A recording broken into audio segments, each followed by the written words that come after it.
Olá a todos, sejam muito bem-vindos ao Congresso Nacional Online Multidisciplinar em Urgência, Emergência e Trauma, promovidos pela editora Health. Eu estou aqui hoje para falar com vocês a respeito da segurança do paciente em serviços de urgência e emergência e trauma, possibilidades e desafios. Bom, pessoal, iniciando esse evento incrível, que eu tenho certeza que vocês vão gostar, porque as temáticas são maravilhosas e trazendo grande aprendizado. Eu vou falar um pouquinho aqui a meu respeito e um pouquinho da minha trajetória. Eu sou especialista em urgência e emergência, com ênfase em UTI. Tenho também a especialização em enfermagem do trabalho e saúde ocupacional. Sou pós-graduanda em segurança do paciente e qualidade dos serviços de saúde. Eu sou coordenadora do grupo Excelência em Enfermagem e Saúde, que é um grupo de WhatsApp voltado para estudos em enfermagem, com vários profissionais e acadêmicos também. E sou enfermeira emergencista e socorrista, atuante no transporte e remoção de vítimas e pacientes. Essa sou eu, como vocês podem ver aí na foto, só que eu estou atuando, pessoal, dentro da construção civil. Mais atrás, na foto, tem uma construção enorme de uma empresa que é localizada em Barueri, São Paulo, e nós temos o ponto de apoio, que é o ambulatório, que faz esses atendimentos, e nós temos a ambulância, e eu sou enfermeira responsável por esta ambulância e também por prestar o primeiro atendimento, o atendimento pré-hospitalar para todos os colaboradores da empresa que venham se acidentar, que por vias de fato precisem de atendimento imediato. Então, a ambulância está aí justamente para isso. Eu gostaria de começar iniciando, fazendo uma pergunta para vocês nesse momento, e que eu tenho certeza que mais para frente vocês vão conseguir responder essa pergunta. Quais são as possibilidades e desafios da implementação da segurança do paciente nos serviços de urgência, emergência e trauma? Por que eu fiz essa pergunta para todos vocês? Porque quando nós falamos de segurança do paciente, a primeira coisa que vem à mente de vocês são as 6 metas de segurança do paciente, só que aplicadas dentro do contexto hospitalar, a nível de clínica médica, clínica cirúrgica, centro ortopédico, centro de hemodinâmica, centro de hemodiálise, central de transplante. Mas quando a gente tenta trazer a segurança do paciente direcionada para os serviços de urgência e emergência, a gente fica um pouquinho confuso. Por quê? Uma coisa que eu tenho certeza que quem atua na área provavelmente já ouviu essa frase, e se você for atuar na urgência e emergência e na área do trauma, em algum momento você vai ouvir essa frase, que tempo é vida. Mas será mesmo que tempo é vida? Porque quando nós vamos atender uma vítima ou um paciente de trauma que envolve a urgência e emergência, qual é a nossa tendência? A atender rápido, a ir muito rápido. E, por vezes, nós ultrapassamos aquilo que a segurança do paciente prediz. E eu vou trazer exemplos bem claros, bem simples para vocês, que também vou puxar a sardinha para o meu lado, já que é o atendimento pré-hospitalar, para vocês entenderem que ambos precisam caminhar juntos, principalmente quando a gente está falando de urgência e emergência e pacientes de trauma. Aqui eu trouxe para vocês, eu não sei se a imagem, gente, ela está bem definida aí na tela de vocês, mas eu vou estar lendo aqui rapidamente sobre as 6 metas de segurança do paciente que nós vemos desde a graduação, desde o começo da graduação. Identificar corretamente o nosso paciente, a nossa vítima, melhorar a comunicação entre os profissionais, entre a equipe multidisciplinar, melhorar a segurança na prescrição, no uso e na administração de medicamentos. E nós sabemos que a grande quantidade de intercorrências hoje dentro da enfermagem está direcionado a problemas e erros de administração medicamentosa. Assegurar a cirurgia em local de intervenção, procedimentos e paciente correto. Higienizar as mãos para evitar infecções e reduzir o risco de quedas e úlceras por pressão. Então, eu coloquei aqui que é para vocês terem a noção das 6 metas de segurança do paciente. E aqui, pessoal, eu faço apenas uma pequena correção. Aqui na 6ª meta, reduzir o risco de quedas e úlceras. O termo úlcera, hoje, ele não é mais utilizado dentro do escopo de metas do paciente. Hoje, o termo correto é lesão por pressão. porém o Ministério não fez ainda a atualização do nome. Não está incorreto, vocês podem ver algumas provas de concurso público o termo úlcera, mas a nível de classificação e também das características das lesões, considera-se hoje lesão por pressão, também conhecida pela sigla LPP. Eu vou trazer aqui para vocês, pessoal, e depois eu posso disponibilizar. Quem quiser, eu vou deixar o meu contato aqui para todos vocês. Quem quiser esse material, eu posso estar disponibilizando para vocês. E eu vou trazer os parâmetros normativos que envolvem a segurança do paciente e a urgência e emergência. Por que eu faço questão de trazer isso para vocês? Porque nós, que somos da área da enfermagem, nós não podemos apenas nos atentar aos procedimentos técnicos. Nós precisamos ter embasamento de portaria, de norma, de lei, para que nós consigamos embasar o nosso atendimento da maneira mais qualitativa possível. E, claro, vou deixar aqui já um bizu para os concurseiros de plantão.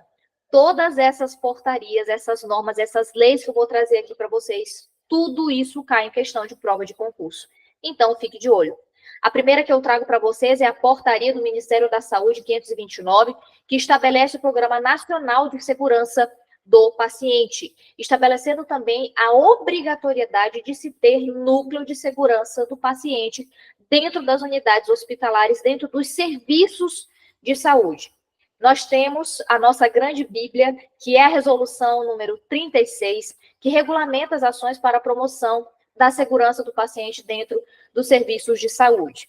Aqui eu quero fazer uma ressalva que nós estamos falando dos serviços de urgência e emergência, pronto atendimento, pronto socorro, mas o atendimento pré-hospitalar, ele também envolve atender as vítimas de trauma. E nós precisamos ter um embasamento e o conhecimento das práticas seguras para atender a nossa vítima. Aqui também, pessoal, nós temos a resolução 63, tá bom, de 2011, que estabelece os requisitos de boas práticas do funcionamento do serviço de saúde. Essa daqui sempre cai em prova de concurso e é muito cobrada, principalmente quando a gente está falando a nível de orientações sobre o controle da qualidade dos processos. E dentro dos serviços de urgência e emergência, /trauma, nós também temos processos que precisam ser seguidos quando nós vamos atender uma vítima de trauma. Por exemplo, nós temos o protocolo XABCDE, que é o protocolo de atendimento a vítimas de trauma. Nós temos o protocolo do método START, que é o protocolo aplicado para atendimento de urgência e emergência voltado para múltiplas vítimas, múltiplos feridos. Então, são protocolos que trazem o controle da qualidade na hora que nós vamos prestar esse atendimento. Então, é muito importante, além desses protocolos, nós temos inúmeros outros. Nós temos o ABCDE, nós temos o CAB, nós temos vários protocolos que são trazidos por meio do trauma para nós realizarmos esses atendimentos de maneira mais qualitativa possível. Nós temos a resolução de número 7, a RDC, Resolução da Diretoria Colegiada do Ministério da Saúde, que fala a respeito da segurança nas unidades de terapia intensiva. E nós sabemos que nós temos as ambulâncias que são consideradas UTIs móveis, as UTIs avançadas, as UTIs que prestam atendimento muito mais especializado na hora que a gente vai atender uma vítima de um trauma muito intenso. Nós temos também a portaria 1377, que dispõe a respeito da instituição dos protocolos de segurança do paciente. Isso é primordial, todas as unidades, vocês já sabem disso, que nós temos o protocolo de higienização das mãos, que é uma das metas de segurança do paciente, e a nível de trauma, nós também temos protocolos específicos de atendimento. Nós temos também a portaria 2095, que estabelece a implantação do Sistema Nacional de Notificação, Investigação e Vigilância Sanitária, essa parte é mais hospitalar, e a norma regulamentadora número 32, que é a segurança e saúde no trabalho em serviços de saúde. Eu trouxe isso para que vocês tenham uma noção de que por mais que eu atue dentro da urgência e emergência a nível de trauma, só que eu também estou dentro da construção civil e puxa para a saúde do trabalhador, a enfermagem do trabalho. Então, também é necessário ter as práticas e o conhecimento das normas regulamentadoras, principalmente a de número 32. A nível de urgência e emergência, pessoal, eu trouxe aqui algumas portarias para vocês que falam a respeito da normalização, da normatização a respeito dos atendimentos de urgência e emergência, com a portaria 3432, que redefine as diretrizes para a organização da rede de atenção às urgências e emergências, a portaria 1200, que estabelece a política nacional de atenção às urgências e emergências, e outras portarias que eu trouxe aqui para vocês podem pesquisar depois, que falam a respeito desses serviços. E o principal, que eu faço questão de ressaltar aqui, o PHTLS, Suporte Pré-Hospitalar de Vida no Trauma. Todo profissional da enfermagem que quer atuar no serviço de urgência e emergência, no serviço de atendimento pré-hospitalar, quer ser um enfermeiro socorrista, quer ser um enfermeiro da ambulância, ele precisa engolir e ter discernimento e conhecimento aprofundado sobre o PHTLS. Atualmente, nós estamos na 10ª edição, nós temos uma atualização recente, que ainda não chegou na versão portuguesa, mas em breve essa atualização ela vai chegar até nós. E a portaria 2048 do Ministério da Saúde, que estabelece o regulamento técnico dos sistemas estaduais de urgência e emergência no Brasil e também traz outras providências para a normatização desses serviços, a nível também do Sistema Único de Saúde. Então, esses parâmetros normativos, eles vão nos trazer uma compreensão maior de como deve ser esse atendimento, quais são as condutas, quais são os protocolos específicos para atender vítimas de trauma. E quando a gente puxa a segurança do paciente nos serviços de trauma, nós precisamos estabelecer critérios, objetivos específicos para atingir o objetivo que nós queremos. E qual é o objetivo principal da segurança do paciente dentro de uma urgência e emergência? Garantir a vida da nossa vítima, a vida do nosso paciente e a qualidade desse atendimento que está sendo prestado. E aqui eu posso citar para vocês, por exemplo, a minimização de erros e eventos adversos. Nossa, mas enfermeira Beatriz, isso acontece? Sim, pessoal, isso acontece. Isso acontece bastante, mais do que vocês imaginam. Basta vocês pesquisarem alguns vídeos no YouTube de certos acidentes e eventos adversos, até a nível medicamentoso, administração de medicamento incorreto dentro de uma ambulância. Por quê? Tensão, nervosismo, às vezes a falta de conferir é aquele medicamento mesmo? É essa dipirona que eu preciso aplicar ou é outro medicamento que eu não prestei atenção? Então, esses eventos, eles acabam acontecendo. A prevenção de complicações secundárias, uma vítima evoluir para um acidente, isso pode acontecer, eu vou já mostrar um exemplo bem simples para vocês.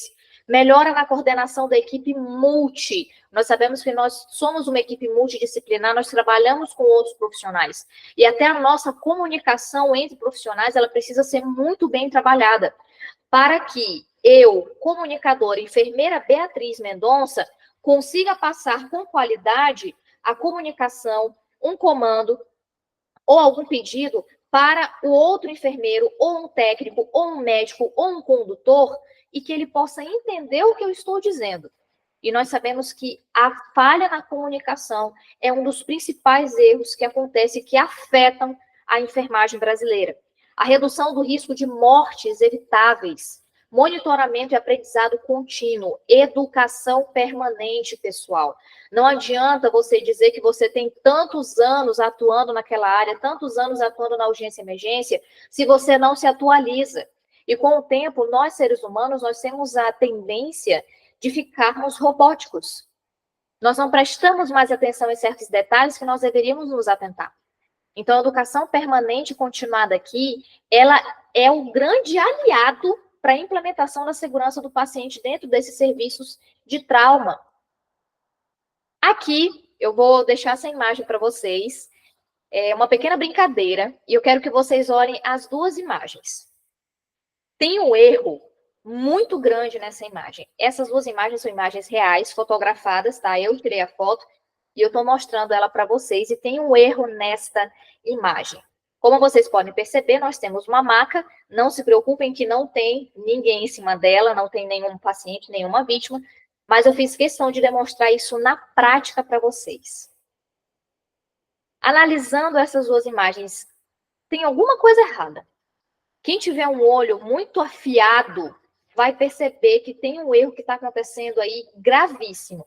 E que se essa ambulância sair do jeito que essa maca está, pode acontecer um acidente. Não somente com uma vítima, mas com a equipe que está atendendo.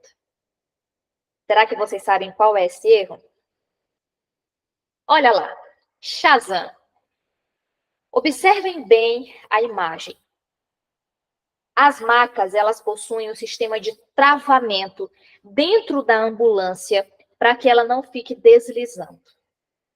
Tem uma imagem, a primeira imagem, vocês podem ver que ela está completamente travada. Ela está totalmente posicionada e se você tentar movimentar, ela não vai sair dali, a menos que você faça o estímulo da alavanca. Porém, a outra imagem é perceptível que a maca ela não está devidamente colocada dentro dessa ambulância. Agora, pessoal, imaginem a cena. Nós estamos transportando uma vítima, precisamos encaminhar até um pronto atendimento, e essa maca está do jeito que está mostrando essa imagem aqui. Ela não está devidamente posicionada, ela não está acoplada no travamento correto da ambulância. Imaginem o que pode acontecer com essa maca. Por mais que a porta da ambulância esteja fechada, vocês não vão ter dimensão do acidente que pode acontecer numa situação dessa. Isso aqui é segurança do paciente? Isso é segurança do paciente, pessoal. Então, estou mostrando para vocês o exemplo clássico, puxando um pouco para atendimento de urgência, emergência e trauma, que muitas vezes nós desconsideramos e não prestamos atenção. Quantas e quantas vezes os profissionais vão atender uma determinada ocorrência e eles esquecem de conferir isso aqui antes de sair na ambulância. A maca está acoplada? Todos os cintos de segurança dessa maca estão posicionados? Todos eles estão funcionando? Todos eles estão devidamente posicionados? A trava de segurança da porta da ambulância está fechando? Ela está bem localizada ali? Ela está acoplada? Porque lembrando que o risco, ele também não vai ser somente para o paciente. O risco maior, claro, vai ser para ele, que está numa condição um pouco mais delicada, mas também vai trazer risco para a própria equipe, para todos que estão envolvidos nesse atendimento. Então, eu fiz questão de trazer essa imagem para vocês, para que vocês percebam que essa conferência, ela é primordial para garantir não somente a segurança do paciente, mas a segurança de uma equipe. Da mesma forma, se eu puxar para um ambiente intra-hospitalar, na hora que eu for passar a vítima de uma maca para outra. A maca está travada? As rodinhas lá embaixo, elas estão travadas para ela não ficar deslizando e evitar um acidente? Então, são coisas como essa que no nosso dia a dia, muitas vezes nós não percebemos por conta da rotina, por conta da quantidade de atendimentos, por conta da quantidade de serviço, e nós deixamos isso passar. Deixa eu passar aqui. Aqui. Esse aqui que eu queria mostrar para vocês. Os principais desafios da segurança do paciente quando a gente está falando a nível de urgência e emergência. No levantamento de artigos, pessoal, que eu realizei para montar este material, foram encontrados esses dados que eu estou mostrando aqui, nessa tabela, como fatores de impacto. Esses artigos, eu coloquei a referência deles ao final desta apresentação e vocês podem consultar posteriormente. O principal que aparece como fator em disparada é a alta demanda no serviço de urgência e emergência. E nós sabemos que essa demanda, ela é muito significativa. O tempo de espera e a triagem, como é que está sendo essa classificação de risco? Como é que está sendo a aplicação do protocolo de Manchester? Como é que está sendo a aplicação do protocolo de trauma? Como é que está sendo a aplicação dos demais protocolos para realizar o atendimento da minha vítima / paciente? Outra situação, confiabilidade das informações, que puxa para a questão da comunicação entre a equipe. A taxa de referência e contra-transferência. Aqui é um fator que alguns artigos apresentaram por conta das referências que nós temos, que faz parte do nosso sistema único. Nós temos a baixa complexidade, a média complexidade e a alta complexidade. Quando nós não conhecemos a classificação correta de cada nível dessas classificações, ou seja, para onde encaminhar cada caso, alguns casos podem chegar na urgência e emergência que não eram para chegar lá, que não dizem respeito à urgência e emergência, e alguns casos que eram para chegar acabam não chegando. Então, essa questão da taxa de referência, eu vou transferir para qual unidade? Essa unidade aqui está superlotada? Tem leito disponível para a minha vítima, para o meu paciente? Então, são fatores que, infelizmente, impactam de maneira muito negativa na hora da gente falar da segurança do paciente nesses serviços. E, claro, eventos adversos e iras. Vocês devem ouvir, ou já ouviram em algum momento, que nós temos que atender rápido. Será que nós temos que atender tão rápido assim, num serviço de urgência e emergência? Já diz uma frase que a pressa é inimiga da perfeição. Nós precisamos direcionar o nosso atendimento? Sim. Nós precisamos ter objetividade neste atendimento? Sim, porque é um paciente de trauma e a depender do tipo de trauma que a minha vítima e o meu paciente está apresentando, isso pode ser muito delicado para ele. Porém, quando nós realizamos esse atendimento de maneira muito acelerada, nós podemos cometer algumas inconsistências, alguns erros que podem trazer grandes agravos para o nosso paciente, para a nossa vítima, seja a curto, médio ou longo prazo. Eu trouxe aqui para vocês os fatores que afetam essa segurança do paciente, como eu já tinha falado anteriormente, a comunicação ineficaz entre os profissionais, as interações medicamentosas e os erros de medicação. Hoje, nós trabalhamos com o quê? Vocês já devem ter ouvido falar dos 9 certos da administração medicamentosa. Aí outros podem falar assim, mas enfermeira Beatriz, eu já ouvi falar de 13 certos. Aí um terceiro fala, mas enfermeira Beatriz, lá no hospital que eu trabalho, eles têm um protocolo específico que, no caso, eles trabalham com mais alguns erros, totalizando 15, por exemplo. Existem algumas unidades hospitalares que trabalham assim. Então, as interações medicamentosas e os erros nas medicações são o que aparecem disparada na classificação desses fatores que interferem diretamente. Protocolos e práticas não padronizadas. Eu acabei de ressaltar para vocês. Como é que está a educação continuada desse profissional que está atuando dentro da urgência e emergência?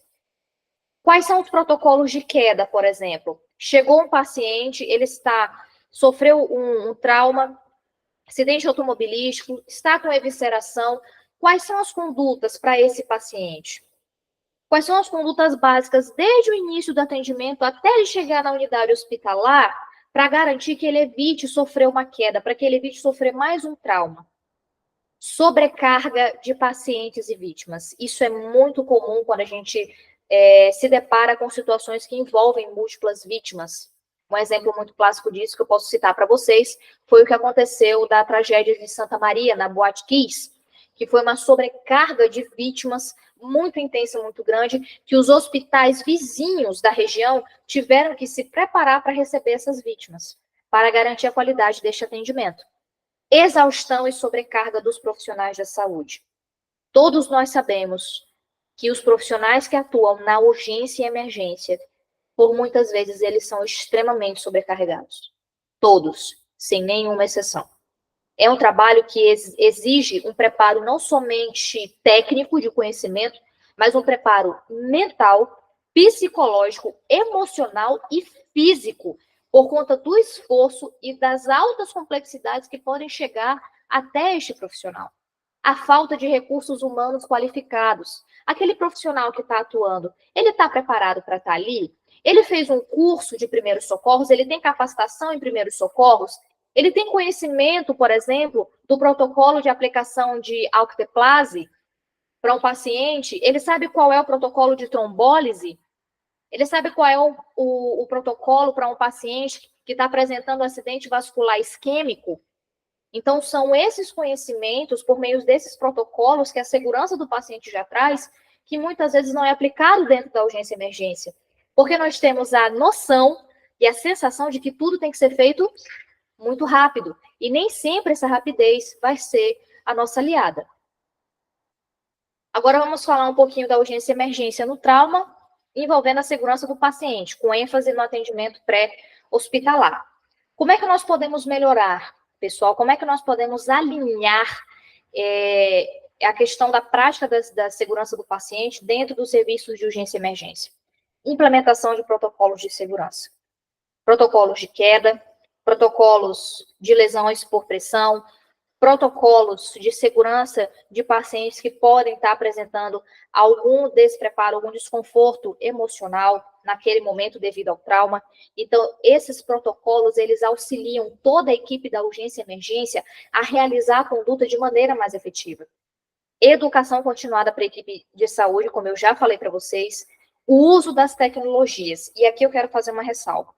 Quando eu falo de uso de tecnologias, pessoal, eu não estou falando somente de celular, de um computador, de uma rede de atendimento, de um sistema. Eu não estou falando disso. Nós também temos dentro do sistema de saúde as tecnologias leves, os materiais que nós temos. Você conhece um colar cervical?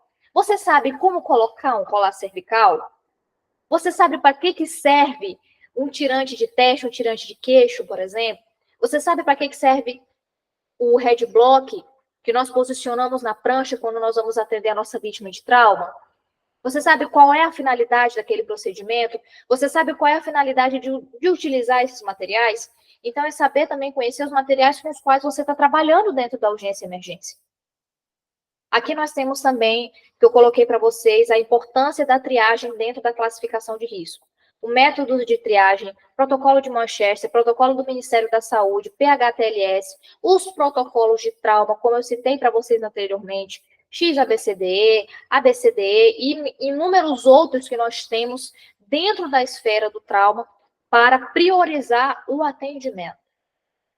Prevenção dos agravamentos. Quais são os casos mais graves? Quais são os casos que nós podemos demandar um pouco mais de paciência para poder atender? Rastreamento dessas práticas de segurança do paciente. Se vocês pesquisarem no YouTube e colocarem um título, por exemplo, acidentes com pacientes dentro de ambulâncias, vocês vão ver uma série de vídeos mostrando para vocês, em alto e bom tom, a respeito dessas práticas incorretas.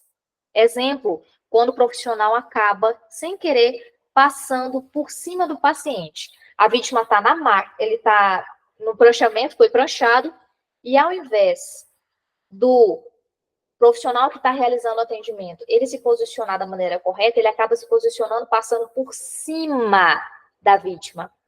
Vocês já viram aqueles casos quando, às vezes, o profissional vai atender, ele cai em cima da vítima? É isso que eu estou falando para vocês. Então, são essas práticas dentro dos serviços de urgência, emergência e trauma que elas precisam ser investigadas com mais profundidade.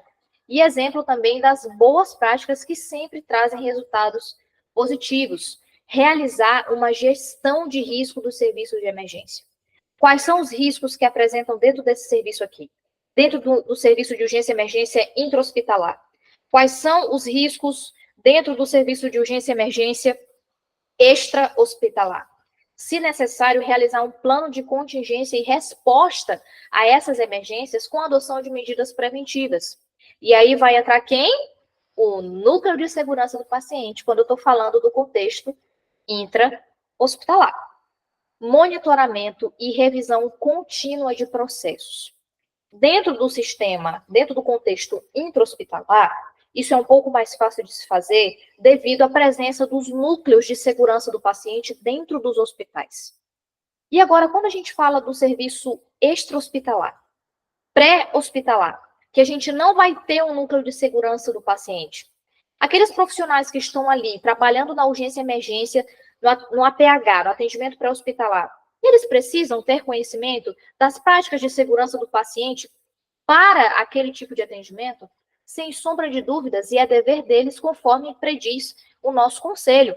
Então, nós precisamos também ter esses conhecimentos das práticas seguras dentro do atendimento para vítimas de trauma. E esse monitoramento e revisão contínua desses processos é fazer uma autoavaliação de todos os atendimentos que foram realizados. Por exemplo, todas as vezes que eu sou acionada no meu local de trabalho para me deslocar e buscar uma vítima, Quando eu retorno, eu preciso fazer um relatório de atendimento, preencher toda a ficha de atendimento, e eu preciso fazer uma autoavaliação para avaliar, para verificar se eu deixei alguma coisa passar. Se alguma coisa não foi condizente, se, infelizmente, eu deixei de cumprir algum protocolo, se eu não me atentei a uma determinada informação. Então, essa autoavaliação, esse monitoramento dessas práticas, as práticas diretas ali com a vítima, com o teu paciente, para identificar o que eu posso melhorar. Poxa, faltou isso aqui. Poxa vida, eu esqueci de aplicar esse protocolo, preciso me atentar mais a isso. Educação do paciente sobre o seu tratamento, que é primordial, mas isso já entra dentro do contexto intra-hospitalar. A inclusão da família nas decisões clínicas para esse paciente. A importância do registro, tá, pessoal? Esses 4 últimos pontos, eles puxam muito para o ambiente intra-hospitalar. A importância do registro. Está registrado? Cadê o protocolo? Cadê a ficha desse paciente? Ah, eu atendi a Maria José da Silva. Ok. Mas a Maria Nazaré Bezerra também precisa de atendimento. E aqui no Brasil nós sabemos que nós temos nomes muito parecidos. E pode ocorrer erros, eventos adversos por conta de nomes de pacientes parecidos? Pode ocorrer, como já aconteceu, e nós temos notificações que são realizadas no Notivisa pelas unidades hospitalares. E o uso de tecnologias aliadas à gestão de crise. Isso é primordial. Um não vai andar separado do outro. Não adianta você ter a melhor tecnologia se você não sabe administrá-la, se você não sabe geri-la e se você não sabe coordenar a equipe que está sob a sua responsabilidade. E aqui eu deixo para vocês, mais uma vez, a reflexão. Quais são as possibilidades e desafios da implementação da segurança do paciente no serviço de urgência e emergência, no trauma? Realizando as pesquisas que eu trouxe aqui nas fontes para vocês, eu vou mostrar para vocês as fontes, são pesquisas ainda muito recentes. Elas ainda estão caminhando. Eu tive muita dificuldade para encontrar literaturas científicas atualizadas que falem a respeito da segurança do paciente no contexto extra-hospitalar, no contexto do atendimento pré-hospitalar, porque é um tema que ele ainda está caminhando. Nós acabamos de ter uma atualização do PH-TLS que ainda está chegando. Quais são as condutas corretas? Como aplicar um torniquete? Qual é a forma de aplicar o colar cervical? Então, nós estamos tendo essas atualizações ainda. Só que é primordial que nós tenhamos essas atualizações em mente, que nós tenhamos conhecimento dessas portarias, de todas essas normativas, para que nós consigamos embasar o nosso atendimento. Não é porque eu, enfermeira Beatriz Mendonça, não é porque eu estou atuando dentro da construção civil como enfermeira emergencista da ambulância, que eu não posso e que eu não devo aplicar as práticas seguras para o meu paciente, para a minha vítima. Muitíssimo pelo contrário, justamente por ser um ambiente que oferece muito mais risco. Então, é toda uma gestão e análise de risco que eu preciso realizar, que eu preciso fazer. Como eu mostrei para vocês na foto, eu vou até voltar ela aqui. Só um momentinho. Aqui. Nessa foto. Essa foto aqui, eu fiz questão de trazer para vocês, porque é algo que muitos desconsideram como fazer parte da segurança do paciente, mas é algo que está diretamente ligado com a segurança da nossa vítima. Com a segurança não somente da nossa vítima, mas da nossa equipe. Será que nós estamos colocando todos os materiais da ambulância da maneira correta? Quando nós entramos dentro do serviço de urgência e emergência dentro do hospital, o piso está como? Ele está molhado? Tem papel liso ali no chão, que pode favorecer até algum colaborador, algum funcionário daquele hospital vir a cair, se acidentar. Todos os leitos, as macas, elas têm grades? Todas estão com grades? As grades estão devidamente elevadas? Então, são práticas simples que parecem não ter ligação com as vítimas de trauma, mas muito pelo contrário, tem. Só que esse tema, ele ainda está caminhando, ele ainda está a passos lentos, porque é algo muito novo, você trazer a segurança do paciente para o serviço de urgência e emergência extra-hospitalar, fora do hospital. Quando nós trazemos para intra-hospitalar, é muito mais fácil de visualizar, porque dentro da graduação nós também aprendemos principalmente sobre a segurança do paciente a nível hospitalar. Nós sabemos disso. As práticas para evitar as infecções relacionadas à assistência à saúde, as famosas flebites, que nós temos tantos relatos e tantos artigos dentro da literatura científica. Então, são temáticas que dentro do contexto intra-hospitalar é mais fácil de visualizar. Só que quando você leva para o paciente de trauma, como é que eu vou colocar as práticas de segurança do paciente dentro do contexto do trauma? E isso é uma coisa que nós estamos fazendo lá, por exemplo, no ambulatório onde eu fico.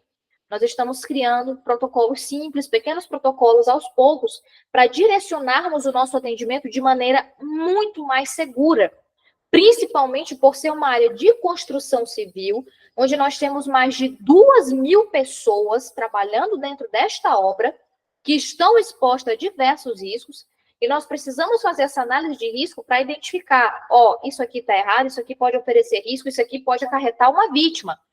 E a equipe já precisa estar pronta do outro lado para que nós consigamos prestar o devido atendimento. E aqui eu ressalto que com essa imagem, se uma ambulância sai desse jeito aqui, com essa imagem errada, a maca que não está acoplada no sistema de travamento dentro da ambulância, isso aqui pode gerar um acidente muito grave. E aqui só ressaltando a respeito de alinhar a segurança do paciente ao serviço de urgência e emergência, eu sei que parece algo muito fora da curva, e justamente por isso eu fiz questão de trazer esses dois temas juntos, justamente porque eles não estão sendo abordados com tanta popularidade, por assim dizer, com tanta aplicabilidade, e ainda temos muitos poucos artigos, nós não temos tantas literaturas científicas que falem a respeito disso. Então, por isso que eu fiz questão de trazer essa temática para vocês, para que vocês compreendam e percebam que a segurança do paciente, ela não pode se limitar somente ao contexto intra-hospitalar.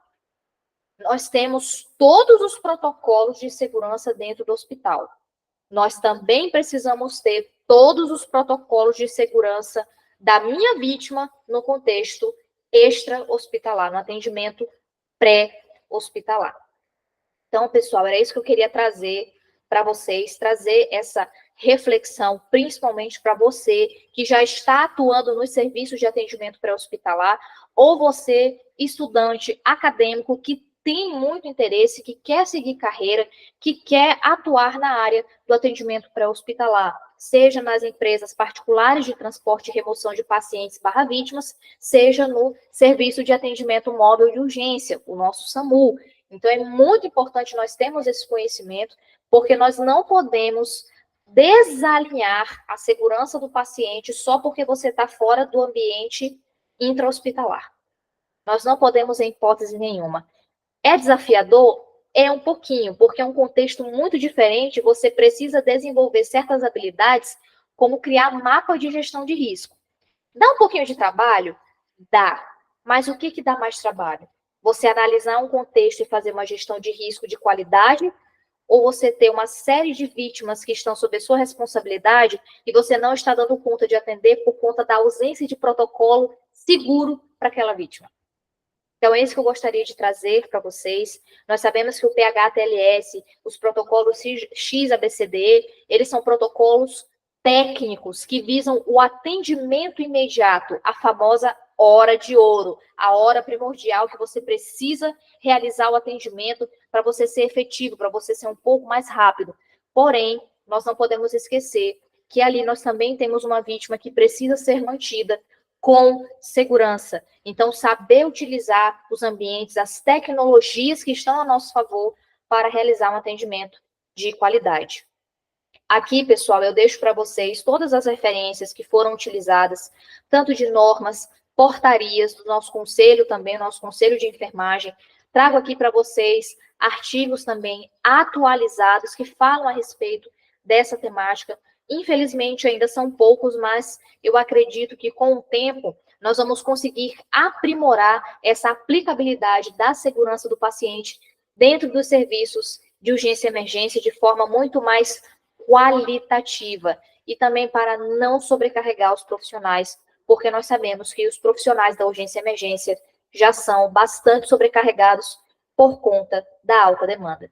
Eu deixo aqui mais uma vez os meus agradecimentos à editora Health, essa editora que tem promovido grandes eventos na área da saúde, eventos primordiais e que abrem portas para muitos profissionais que querem atuar, que querem conhecer outros serviços. Eu deixo aqui para vocês os meus contatos, meu e-mail, enferbiamendonça.gmail.com, o meu Instagram, minha página no Instagram e o meu LinkedIn.